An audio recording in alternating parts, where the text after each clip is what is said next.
Hi everybody, it's Laura. Thank you so much for joining me on my channel. Today I have a layout that I made quite a long time ago. I made this using the October 2023 My Creative Scrapbook limited edition kit, and I probably made it in September of 2023. This kit featured a really pretty collection from 49 and Market called Tranquility, and this collection has a pretty combination of pink, blue, and green. I thought it would be a great collection to scrapbook some photos that I took at a lake that's near our house. I'm going to be creating a whole bunch of triangles to layer onto the page. I used a triangle die, and then I cut out several triangles using some white cardstock, and then I also cut out triangles using the pattern paper from the collection, and I layered a number of the white triangles on top of each other, and then for the top layer I put a piece of the pattern paper. So it looks like for each triangle there's 3 pieces of white cardstock and 1 piece of pattern paper. After I used my ATG adhesive and I layered all of those papers together, I used some Distress ink in Vintage Photo to ink the edges. So there are touches of brown in this collection, so I thought the Distress ink in Vintage Photo would be a good choice, although I always think that Distress Photo is a good choice. It's one of my favorites. And then I was thinking that I wanted to add a little green into the brownish color, and so I pulled out my Distress Oxide in Forest Moss, and I put a little bit of that on the edges too. So now I'm using the stencil that's in the kit, and I'm using some modeling paste. I think this is Master's Touch modeling paste. This is from Hobby Lobby, and I'm adding some stenciling to the triangles. And I feel like I don't do this too much. I usually put some modeling paste in my background, but I don't think I usually use modeling paste on elements like this that are going to be layered on top of the background. I thought that the stencil was really cool, and then I wanted to try another stencil. That way I'll have some with big circles and then some with small circles. And this is one of my favorite stencils. This is called Dot Fade, and it's by Tim Holtz. And I like this stencil because it leaves little tiny dots in various sizes, just slightly varying sizes, but I like the effect of it.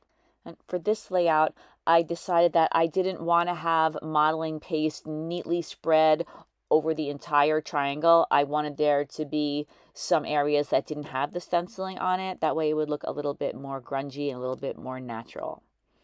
So this is the piece of background paper that I'm going to be using. This is from the October kit, and I'm using those triangles and I'm creating some clusters.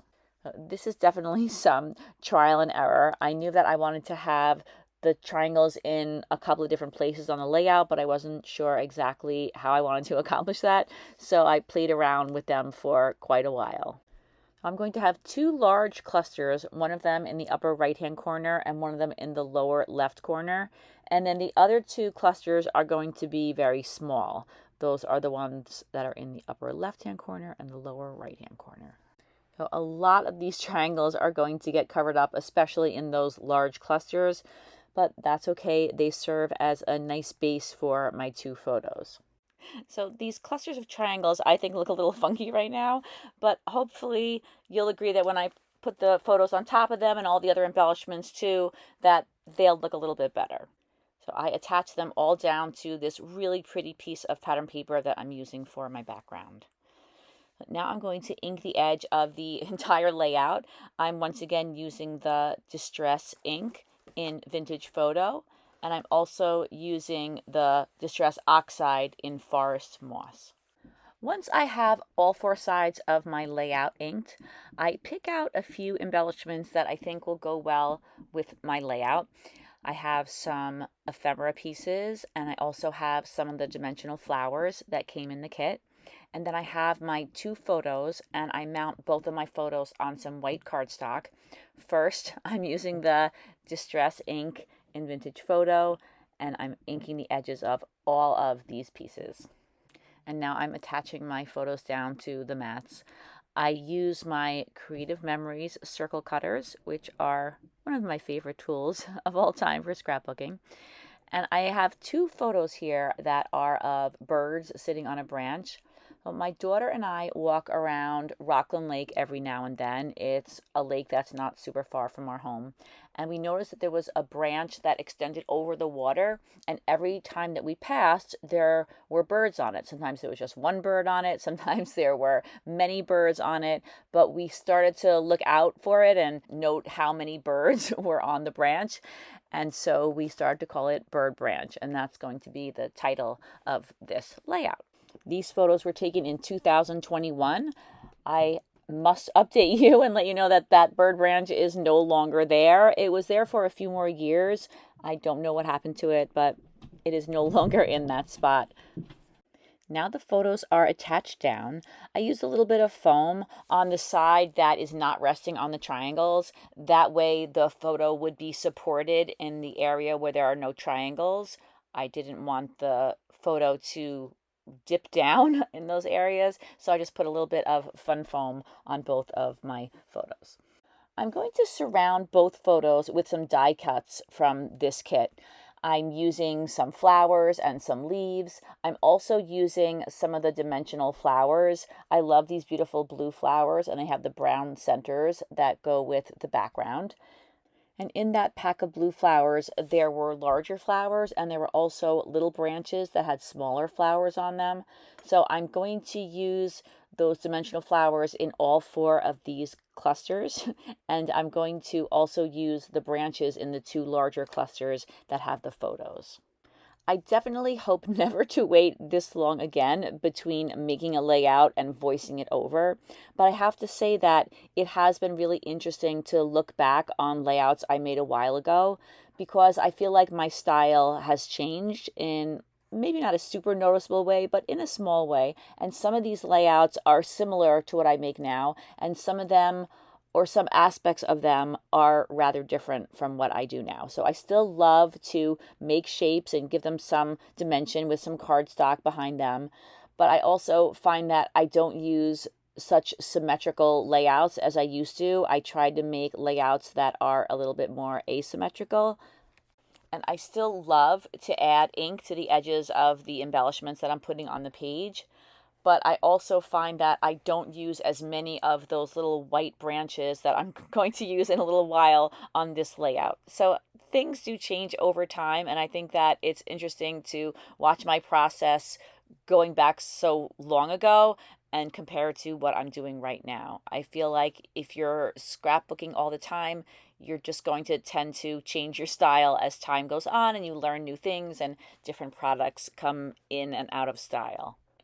Although one thing that I really strongly believe in is if you have a beautiful collection that you absolutely love, it doesn't matter if it's from the current season, if it's from a year ago, it's from 10 years ago. I even have scrapbooking papers that are from 20 years ago that I absolutely love and I use on a regular basis, especially K and Company papers. I also love these newer papers like 49 and Market. I think those are absolutely beautiful. So I think that the passage of time is changing scrapbooking in a lot of ways, but there are also things that can be used from back in the day on current layouts. So now I'm happy with the embellishments that I have on the layout, so I'm using a little bit of ATG adhesive to attach them down. Of course, I do a little bit of rearranging as I go along. That's just part of my process. And I continue to each cluster, the big ones and the small ones, until I have all of the embellishments attached down. As I was editing this video, I found that I was particularly struggling with putting all of the items on this page in just the right spot. I do usually move things around, but I was really kind of fine-tuning every little thing, like nothing seemed to be in the right place. So I kept adjusting it until I liked the way that it looked.